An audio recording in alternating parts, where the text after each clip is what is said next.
Ladies, we are here tonight on the Shield. And tonight, ladies and gentlemen, we have some news, but then we'll also do a Dynamite recap here tonight. So let's go, man. Um, so NXT, they're saying that it did good ratings again, just like last week. But I look at the ratings, man. This week it was only 600,000. Excuse me, 600,000. Last week it was 700,000. So I think they're capping. Excuse me, I beg your pardon. I think they're capping. I don't know if they met the main event last week. It was obviously Seth Rollins, Braun Breaker. This week it was Carmelo Hayes, Baron Corbin. I think maybe that's what they meant, the main event, because the overall rating of the show was 600,000. Last week it was 700,000. So I don't know what the hell they mean, but anyways, whatever. They're saying that obviously Bryan Danielson, they haven't said how long he's going to be out for. They did say maybe until August, but now they're saying it could be longer than that. They're saying it's obviously messing up a lot of their storylines, a lot of the plans they had. They plan to have him in a lot more matches on both Dynamite and Collision moving forward, and obviously that's not going to happen. You know, right now, yesterday, you know, they announced Blood and Guts between the BCC and the Elites, and now who knows who's going to replace Bryan Danielson. So it's interesting to see how they go without Bryan Danielson. Also, he was a big he helped with creative. Supposedly, he was really good with Tony Khan on pushing Tony Khan and making him come up with new ideas and new storylines. So they're gonna miss him not only in the ring but also in the behind the scenes, helping with creative. Man, with speedy recovery to Bryan Danielson. Now maybe he can still show up and maybe be at backstage and help with creative while he's recovering. That could be something they can look into. So we'll see what happens, man. Collision, man, it was announced that it was going to be on Thursday this week, but now they're saying it's going to be on Saturday. They said they're going to film it today on Thursday, but the show's going to air on TNT on Saturday. A lot of people were confused because I think they did say Collision on Thursday, but then I guess they were going to move it up and have it live on Thursday. But now they said that they're going to film it on Thursday, which is today, but not put it on TV until Saturday. So that's smart because already third showing, you're already going to change the day. That would have been kind of stupid, man. So yeah, it will be on Saturday. They're saying that freaking Logan Paul, man, they're trying to figure out what to do with him. Triple H does not want him to win Money in the Bank, but a lot of other people in creative are at least pitching ideas to have him win. They think it would be good for the company to have this social media / celebrity be Money in the Bank winner. Also, there's been talks about Logan Paul possibly not winning, or maybe even if he wins Money in the Bank, start a feud with Sheamus that would lead to a match at SummerSlam. So that's what's being talked about, Logan Paul. So even if he wins Money in the Bank, he's not. I don't think he's going to cash in right away at SummerSlam. So he would probably still have this feud with Sheamus for SummerSlam. So we'll see what happens, man. Supposedly some Safui, I forgot what his name is. He's cousins with Jimmy Uso and Roman Reigns and Jey Uso. Supposedly he was supposed to show up a charity for wrestling, and he ended up not showing up because he said he had a family emergency. And then, but in the past, he's done this too, where he commits to doing a wrestling show and then he doesn't show up. So supposedly he's getting bad fame that he doesn't show up for the shows once he commits to them. So a lot of people are saying they might not book him anymore. And remember, this guy is cousins with the Usos and Roman Reigns. So maybe he feels comfortable because of who his family is and kind of blows off certain people sometimes. But reportedly, a lot of people are getting fed up with him about committing and then not showing up. So I forgot what his name is, though. There's talks he could be in the WWE coming up soon. Maybe he knows something we don't know, obviously, and that's why he's kind of slacking now. Who knows? And last one, Sami Zayn supposedly was selling a one of the T-shirts when he was with the Bloodline. and it was signed by like everybody in the bloodline, the Usos, Roman Reigns, Paul Heyman, and Zayn himself, Sami Zayn. But then he decided to also get it signed by Kenny Omega, and they're saying that but perhaps they haven't said it for sure who did it, but somebody blocked it from being like it was like a raffle, and you had to like who was going to win the raffle and who was going to win the T-shirt.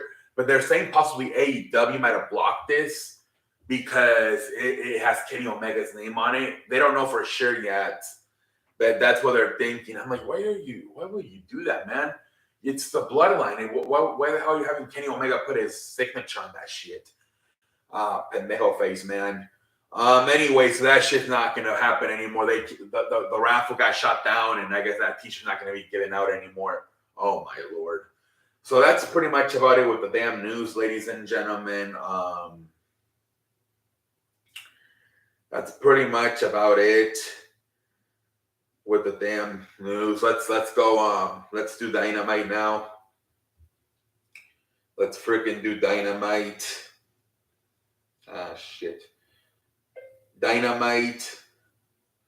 What was the date? It was June 28th. Okay.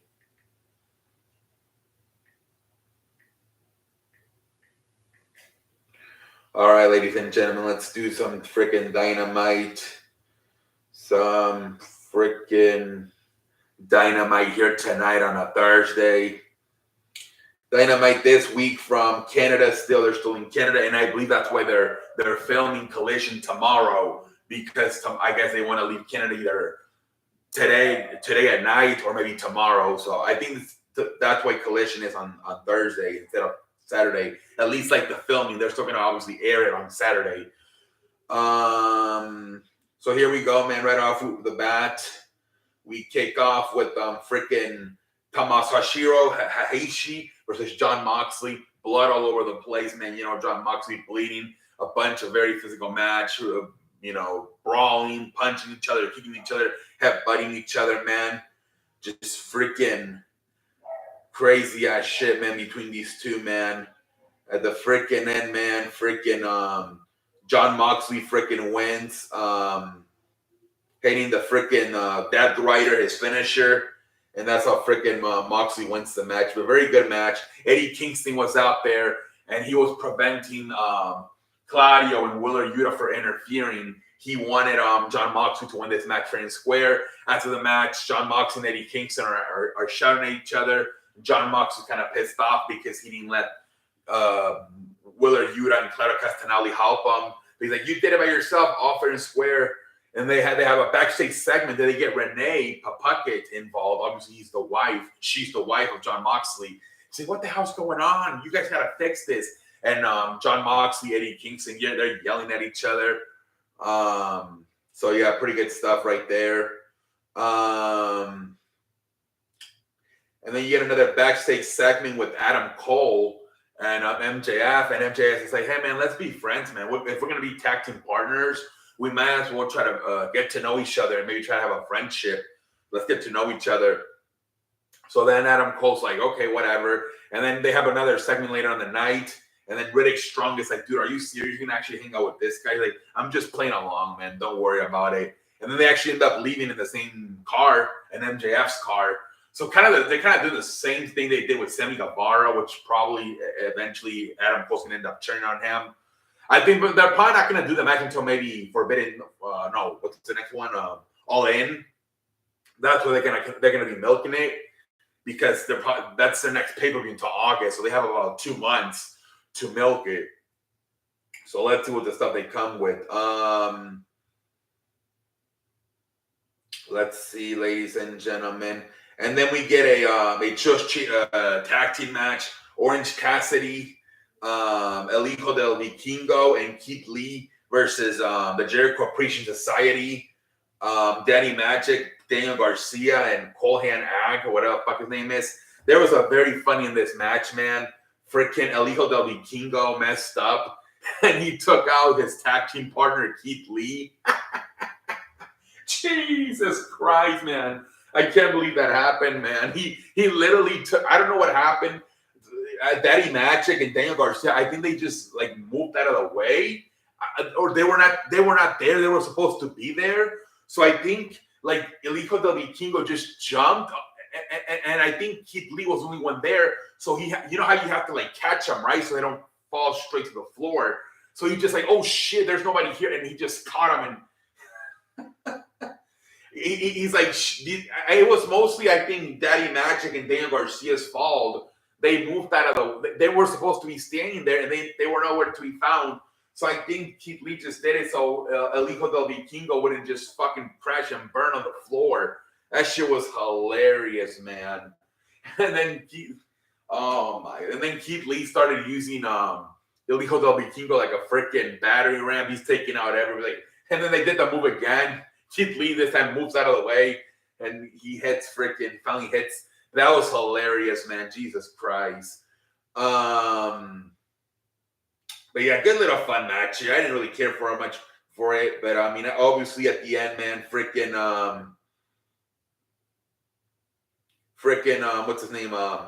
Orange Cassidy, El Hijo del Vikingo, and Keith Lee win the match.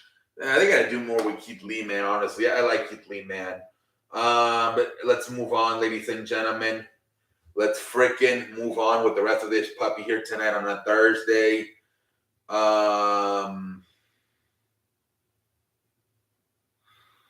So the Young Bucks and Hangman Adam Page are trying to do an open challenge. And Dark Order says, well, we accept it, man. We're tired, man. You ignored us. You haven't been talking to us. You've been hanging out with the Young Bucks now. And Adam Page said, hey, man, they needed me. They needed to fight the BCC. And they're like, what am I supposed to be, your babysitter? And then Dark Order's like, gets up, like, oh, this whole time you think you're a babysitter, man? What the hell? Like, we want to fight you, man. We accept the challenge. So it's the freaking the Elites versus Dark Order, man. And this match, man, the whole time. Wait, hold on. Am I getting ahead of myself?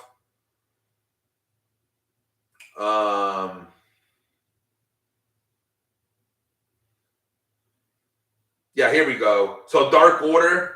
So this whole time, man, Adam Page doesn't want to hit the Dark Order. He don't want to fight them. He keeps tagging in one of the Young Bucks. Like, I don't want to fight them until finally they punch him, and he just has enough, and he goes at him. They made the Dark Order look good in this match, man. They made them look good. At one point, they had the Young Bucks completely out of it, and all three members of the Dark Order are like doing their moves to Adam Page, and it looked like they had him pinned, but they didn't. And obviously, at the end, man, the Young Bucks and Adam Page win the match. Adam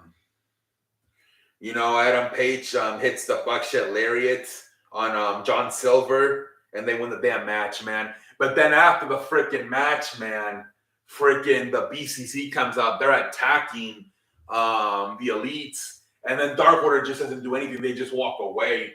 And then Eddie Kingston tries to come out and help the Elites. But then I guess it's over now. That's how they fixed it, I guess. Renee say fix it, and I guess it's fixed now. They're not friends anymore because John Moxley never really touches him, but he kind of just lets Willard Yuta and Clara Castanelli take out Eddie Kingston. So it's pretty much over. So maybe Eddie Kingston's going to be the one that replaces Bryan Danielson for no, what am I thinking? Pendejo face. Eddie Kingston would be on the Elite side. Pendejo face for me. Yeah, I don't know who's gonna replace Bryan Danielson in this shit, man. I'm scratching my ass. I don't even have androids. But yeah, man, pretty interesting shit here, man. So pretty much two friendship ends, man. The freaking Dark Order with Adam Page as they walk away and they don't help Adam Page. And then freaking Eddie Kingston and John Moxley. John Moxley would just let the BCC beat the hell out of Eddie Kingston, man. And then they grab the microphone and they challenge them. We're going to finally settle this once and for all. And July 19 at Blood and Guts. Jesus Christ, man. Have mercy. But a little fun stuff right there, man. Really crazy stuff right there, man. Really some crazy stuff, man. Let's move forward, ladies and gentlemen.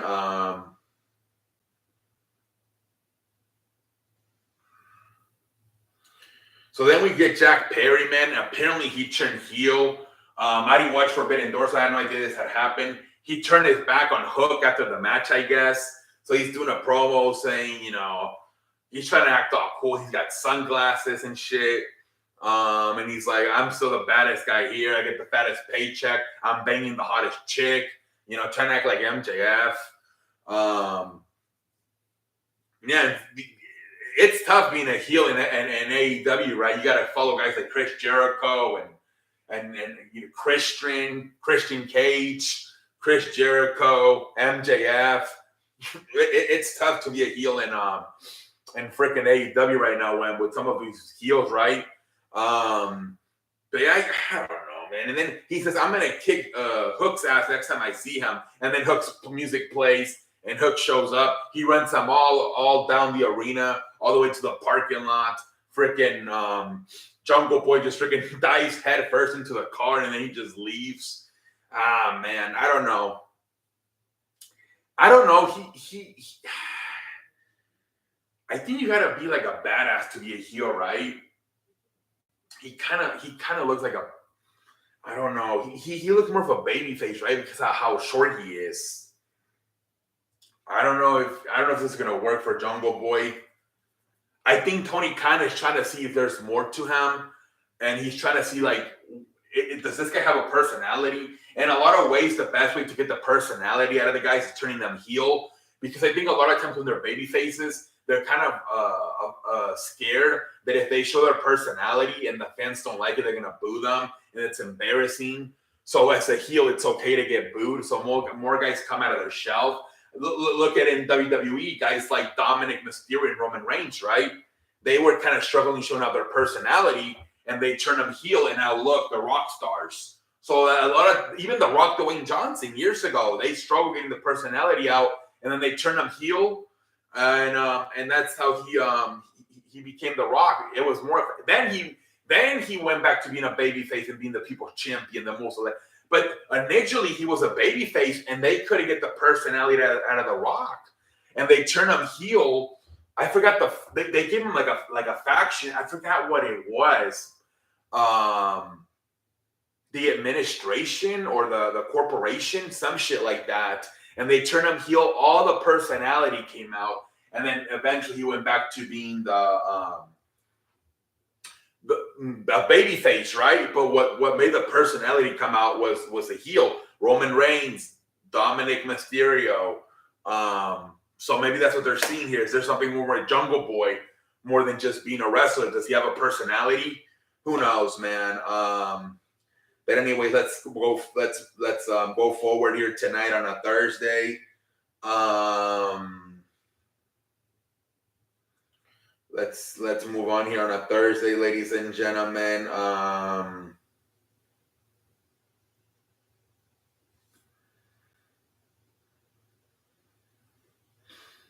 Then we get already the main event.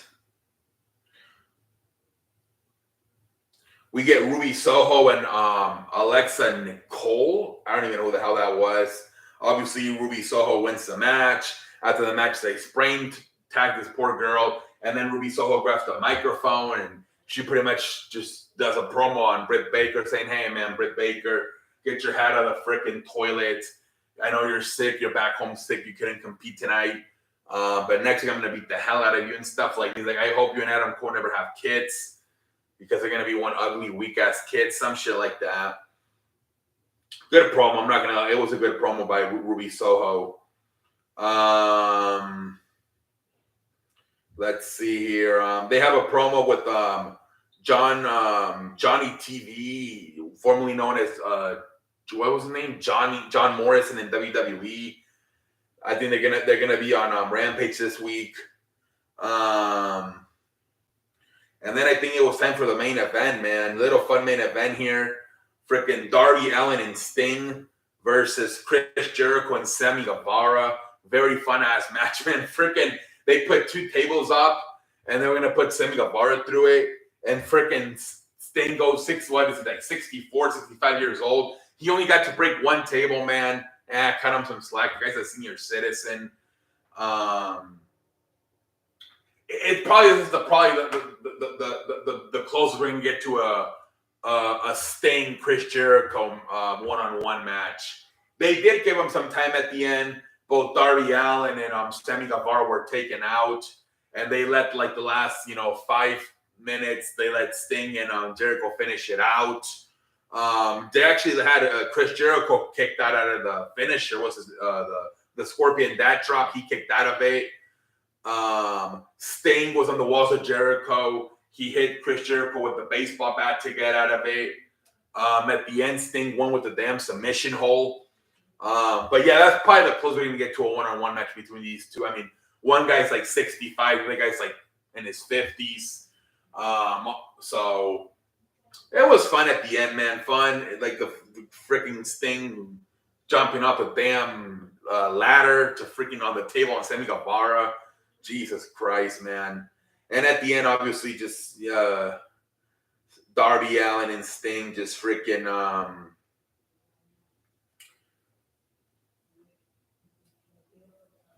Darby Allin and Sting just freaking celebrating. Oh man, here we go. Well, this shit is glitching. I think we're done though. Let's see. Yes, we are done, ladies and gentlemen. We are done here tonight on a